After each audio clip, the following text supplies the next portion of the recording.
Pourquoi les couples ne durent pas? Ma théorie. Bonjour à vous, j'espère que vous allez bien. Je suis très heureuse de vous retrouver aujourd'hui dans ce nouvel épisode sur la chaîne YouTube et sur le podcast Spotify de S'aimer plus pour les personnes qui nous écoutent directement via le podcast, dans laquelle aujourd'hui je vais vous expliquer ma théorie, mon avis, selon lesquels aujourd'hui les couples durent moins, il y a beaucoup plus de divorces. On ne va pas revenir sur les chiffres, on le sait. Il y a beaucoup de mariages qui finissent en divorce, les couples se séparent beaucoup plus, il y a beaucoup plus de célibataires, hommes comme femmes, de tout âge d'ailleurs, et c'est pas seulement en Europe, on le voit aussi au Japon, dans d'autres pays. Et je vais vous donner mon avis de love coach, mon avis de praticienne qui travaille depuis bientôt 5 ans dans les relations amoureuses, sur qu'est-ce qui peut se passer pour les célibataires, pour les personnes qui cherchent l'amour, quels peuvent être les défis d'un couple à long terme et notamment dans cette société. Pour les personnes qui ne me connaissent pas, je me présente, je m'appelle Chloé Mercart, je suis coach certifiée, praticienne en programmation neurolinguistique et praticienne également en hypnose ericksonienne et directive. Et justement, j'accompagne les femmes qui souffrent de dépendance émotionnelle depuis 2020 et je les aide à s'aimer davantage pour qu'elles soient plus heureuses dans leur relation et qu'elles soient surtout plus heureuses avec elles-mêmes en ayant une bonne sécurité émotionnelle. Et on va voir que c'est quelque chose, comme vous le savez, qui est fondamental pour pouvoir être bien en relation. Mais avant ça, je voulais vous annoncer quelque chose de spécial parce que c'est ma première annonce depuis très longtemps que je voulais vous faire. Donc déjà, à la fin de la vidéo, j'ai quelque chose d'extrêmement important à vous dire, donc restez bien là jusqu'à la vidéo. Il y a vraiment une annonce hyper importante. Mais surtout, comme vous le savez peut-être si vous regardez mes vidéos, ça fait maintenant plus de 2 ans que je proposais une formation offerte qui aujourd'hui n'est plus disponible parce que j'ai décidé de la renouveler, de la changer. Et du coup, j'ai refilmé une nouvelle formation offerte pour vous, une toute nouvelle, que vous pouvez toutes vous procurer, qui a déjà commencé à être téléchargée par pas mal de femmes, et qui donc va vous donner les 3 axes thérapeutiques pour renforcer votre sécurité émotionnelle et sortir des schémas de dépendance en amour pour trouver l'amour. Donc cette formation-là, elle est disponible pour tout le monde, elle est totalement offerte. Et pour pouvoir y accéder, je vous invite à aller dans le 2e lien dans cette description de vidéo et du podcast, de remplir le formulaire et ensuite vous la recevrez directement par mail. Et en plus de ça, à la fin, vous avez un cadeau. Vous avez en fait un appel de coaching offert avec moi à réserver, ce ne sera pas toujours disponible. Donc je vous invite à vous ruer vers cette formation et à pouvoir réserver ensuite votre coaching offert avec moi. Donc voilà pour les annonces. Et puis pour rappel, pour les personnes qui ne sont pas encore inscrites à la chaîne, faites-le maintenant. Inscrivez-vous sur le bouton s'abonner. Pareil pour le podcast pour recevoir toutes les prochaines vidéos. Alors, pour pouvoir expliquer ce que je pense autour de ce sujet, ma théorie sur pourquoi est-ce qu'on est de plus en plus à être célibataire et ou à être malheureux en couple et à se séparer pas rapidement mais de plus en plus, j'avais envie de donner une citation qui est issue du livre de l'intelligence amoureuse de Florentine Donohoe Wang, qui est « Tomber amoureux se fait tout seul, le rester est une décision ». Ça, c'est la citation qui va introduire mon avis. Et ce que j'ai envie de vous dire, c'est pas de vous tenir le discours de « c'était mieux avant, on était plus épanouis avant ». Je pense pas que les couples d'avant étaient plus épanouis, mais par contre, je pense qu'ils avaient une vision moins idéaliste du couple et que leur contexte était complètement différent. Je pense qu'ils n'avaient pas du tout les mêmes attentes que nous en termes d'épanouissement amoureux, qu'ils ne se posaient pas les mêmes questions et qu'en fait, on ne peut pas comparer les deux parce que le contexte était complètement différent. Là, je ne vais pas donner de date, d'accord ?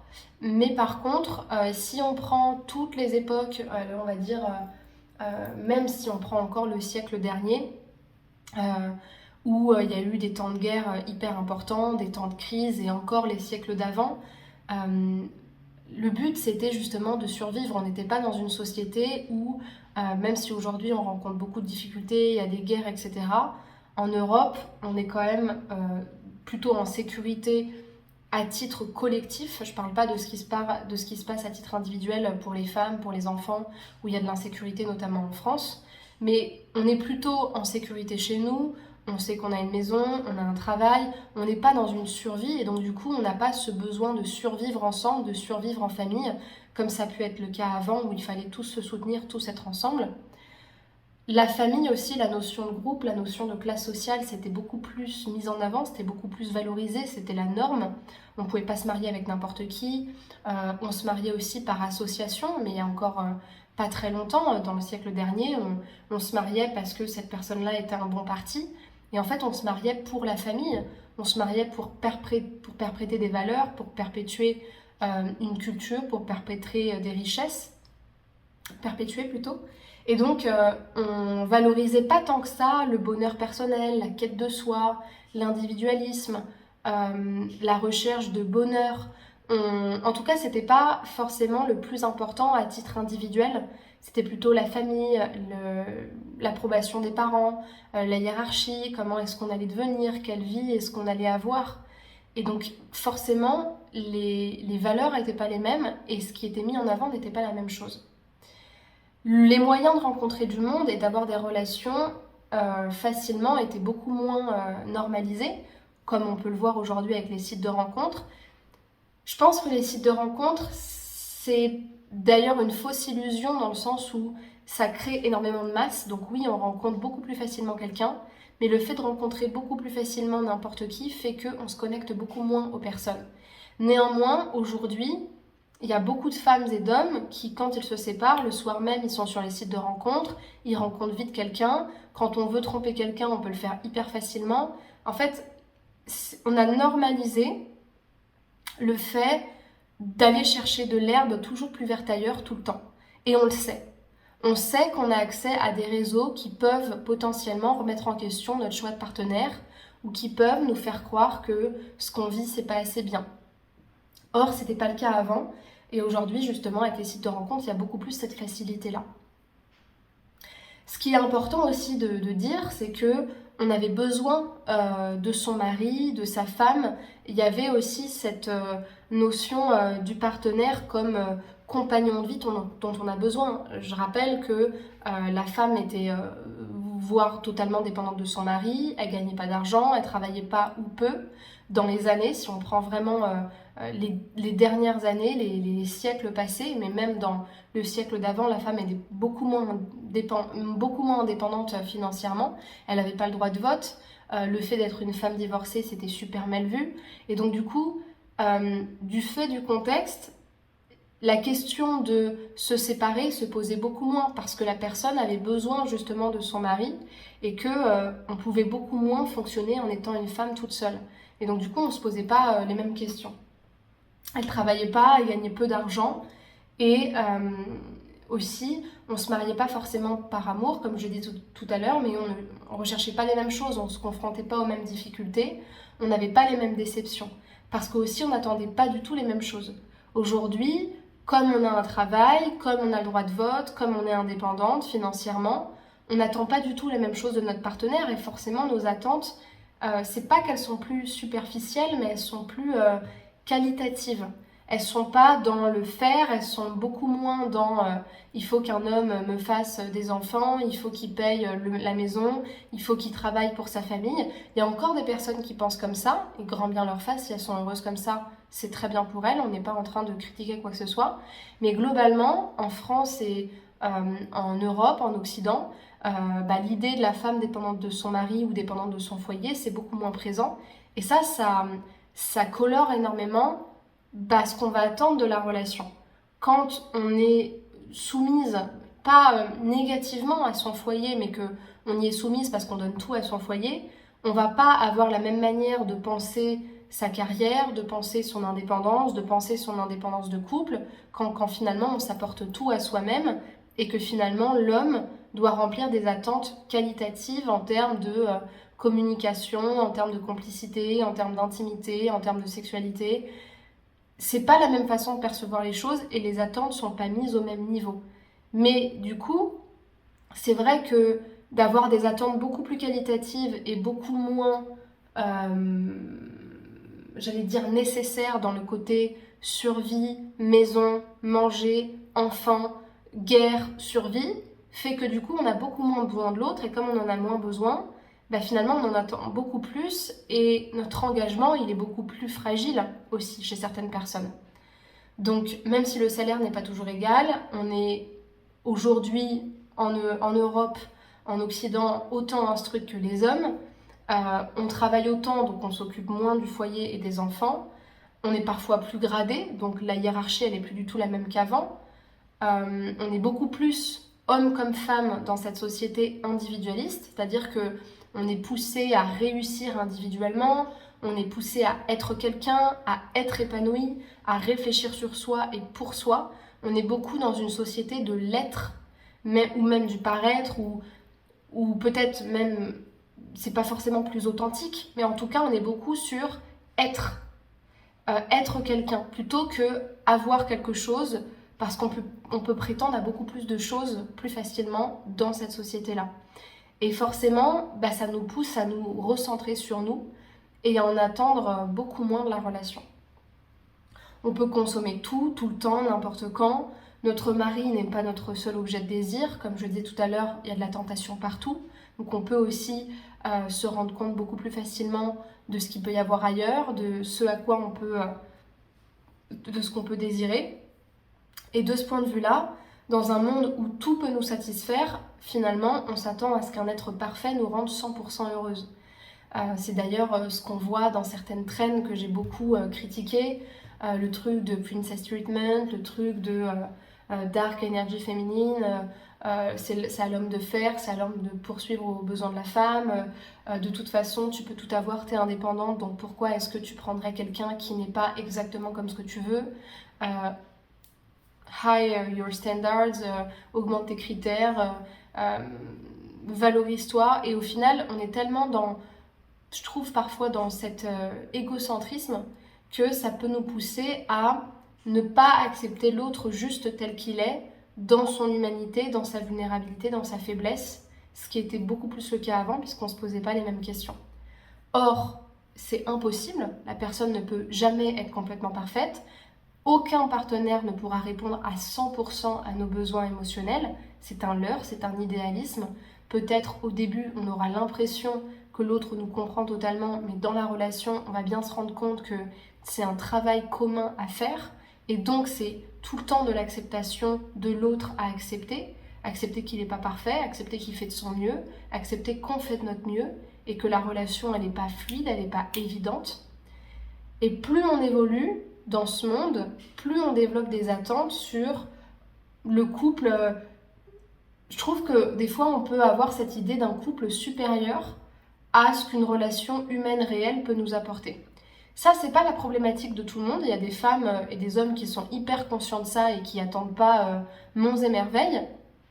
Mais de manière générale, je trouve que c'est quand même quelque chose qui sous-tend, parce que en fait, on attend tellement à ce que la relation soit parfaite et qu'on peut rencontrer beaucoup de monde, que finalement, parfois, on peut, même sans s'en rendre compte, évaluer nos rencontres sous un regard qui peut être idéaliste. Par exemple, à l'heure où je vous filme cette vidéo, où je vous enregistre ce podcast, ce matin, j'étais en séance avec une dame qui me disait ouais, mais moi, je peux pas baisser mes critères, parce que si je baisse mes critères, je suis plus dans mon énergie féminine. Je vois pas le rapport. Et de toute façon, si l'homme n'a pas ça, ça, ça et ça, ça veut dire qu'il ne me correspond pas. Donc effectivement, dans ces anti-critères, il y avait des choses qui peuvent tout à fait correspondre, comme la malhonnêteté, la manipulation, le mensonge. Mais il y avait aussi la négativité, la colère, qui n'est pas en colère, qui n'est pas colérique et qui n'est pas à certains moments malhonnête. Et je trouve que du coup, ça plus le fait de se dire au fond j'ai pas besoin de quelqu'un, ça me saoule de faire des efforts pour trouver quelqu'un, et en plus de ça, vu que je m'attends à ce que l'homme réponde à mes besoins, c'est pas à moi de faire des efforts parce que ça me saoule, ça empêche encore une fois à ce que les rencontres se fassent. Et pareil de l'autre côté, quand on s'attend, je reprends l'exemple de ce matin, à trouver un homme qui est juste, qui est vrai, qui est sécurisant, qui est courageux, qui est respectueux, c'est des super valeurs et je vous souhaite de trouver quelqu'un comme ça. Mais est-ce que vous-même vous êtes 100% respectueuse, 100% vraie, 100% sécurisante, 100% ceci, 100% cela? Non, vous ne l'êtes pas. Donc ça sert à rien de chercher quelqu'un qui est 100% tout ça pour vous sécuriser, alors qu'en réalité, cette personne-là ne le sera pas du tout. En fait, on voudrait aujourd'hui un couple 2.0, un couple d'Amazon, un couple de l'IA. On l'a vu dans certaines séries, on le voit aussi pour les personnes qui ont regardé un peu sur les réseaux sociaux, notamment avec l'application Gigi qui a été développée par une femme et qui, avec l'intelligence artificielle, te trouve le match qui te correspond le mieux. Alors, encore une fois, c'est une super initiative, mais encore une fois, on veut tout optimiser. On veut que tout soit optimisé et on part du principe que si on travaille suffisamment sur nous, alors dans ce cas-là, on n'aura pas besoin de travailler sur la relation, ça va couler de source. Sauf que non, ça coule pas de source. Je pense pas qu'on s'aime moins, au contraire, on n'a jamais été moins à l'écoute de nos désirs et de nos passions et de notre cœur qu'aujourd'hui, mais on se quitte facilement. Pourquoi ? Parce qu'on quitte facilement le navire, on quitte facilement notre engagement, par manque de communication saine et efficace, ça ne s'améliore pas plus que ça finalement, par manque d'un engagement clair, d'un pourquoi renouvelé et renforcé. Quand je parle de pourquoi, je pense d'engagement, de pourquoi est-ce qu'on a choisi la personne, à cause de la présence forte de notre ego qui veut toujours avoir raison. Faut pas non plus se leurrer, tout ce qui nous pousse à vouloir être meilleur, à être la meilleure version de nous-mêmes, à vouloir enlever toutes nos blessures, c'est l'ego aussi qui nous pousse à faire ça. C'est bien, c'est de la motivation, ça veut dire que on pense qu'on a des ressources, qu'on a envie d'aller plus loin, qu'on a envie de se prouver des choses, c'est génial. Mais cet ego-là, quand on ne le met pas de côté dans la relation, bah malheureusement, il fait aussi en sorte qu'on peut très très vite se séparer de l'autre. Quand on fonctionne uniquement sur la base de l'ego, et ça je vais beaucoup vous en parler ce mois-ci, malheureusement, dès que l'autre se différencie de nous, ce qui est inévitable dans une relation, alors on va avoir tendance à en faire un ennemi. Et le problème, c'est que quand on fait ça, on n'a plus d'engagement et on ne se bat plus pour la relation. Et surtout, par manque d'intelligence, de savoir que notre partenaire ne pourra jamais remplir nos besoins à 100% ni être totalement parfait. Après, tout espoir n'est pas mort. Il y a des choses à faire. Il faut justement travailler sur notre intelligence personnelle, notre intelligence émotionnelle, notre développement de nous-mêmes et surtout raviver le pouvoir de notre cœur. On a cette capacité de se rapprocher de l'autre, de le comprendre, de l'écouter, de se connecter émotionnellement à lui, y compris dans la relation. Le couple est un important levier de croissance personnelle et collective. Et je trouve que si on le regarde de la bonne manière, on peut en faire quelque chose de beau pour croître ensemble. Donc pour ça j'avais envie de vous annoncer justement que d'ici quelques jours, le vendredi 15 novembre, je vais organiser en fait une grande soirée pour l'inauguration d'une toute nouvelle formation sur le couple dont je vous parlerai plus tard. Et dans le cadre de cette soirée-là, on va passer 2 heures ensemble à parler de comment valoriser sa relation, comment faire en sorte de faire durer sa relation de la meilleure manière avec une bonne qualité relationnelle, comment mieux communiquer, comment justement ne pas laisser notre ego fragiliser notre relation, comment conserver son estime de soi en couple, comment apaiser les peurs qui sont issues du passé et de notre enfance pour pas que ça fragilise notre relation, mieux communiquer aussi, et transformer justement tous ces moments de dispute en levier de croissance pour notre relation. Même si vous êtes célibataire, c'est une soirée qui peut vous faire énormément de bien parce que ça va vous apporter un autre regard sur le couple et sur votre manière d'aborder la rencontre, l'autre et tout ce que vous pouvez en attendre. Donc je vous invite vraiment à y être. En plus, il y aura des démonstrations durant la soirée d'hypnose, de PNL, de constellation familiale, de DNR, de FT et toutes mes dernières formations. Et ça vous permettra d'intégrer consciemment et inconsciemment tout ce qu'on aura vu ensemble. Donc pour vous inscrire à cette soirée, rien de plus simple, il faut remplir un formulaire d'inscription, car c'est en étant inscrite à la liste email que vous pourrez recevoir l'invitation et le lien de connexion. Et pour ce faire, vous devez cliquer sur le premier lien dans la description de cette vidéo et de ce podcast, remplir le formulaire avec votre adresse mail et votre prénom, et ensuite vous serez directement inscrit et inscrite à la soirée.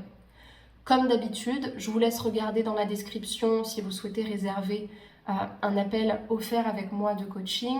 Vous pouvez aussi regarder tous les outils que je vous propose, les formations qui sont déjà disponibles, tout ça est dans la formation. Prenez soin de vous, à bientôt et à très bientôt pour une prochaine vidéo. Au revoir.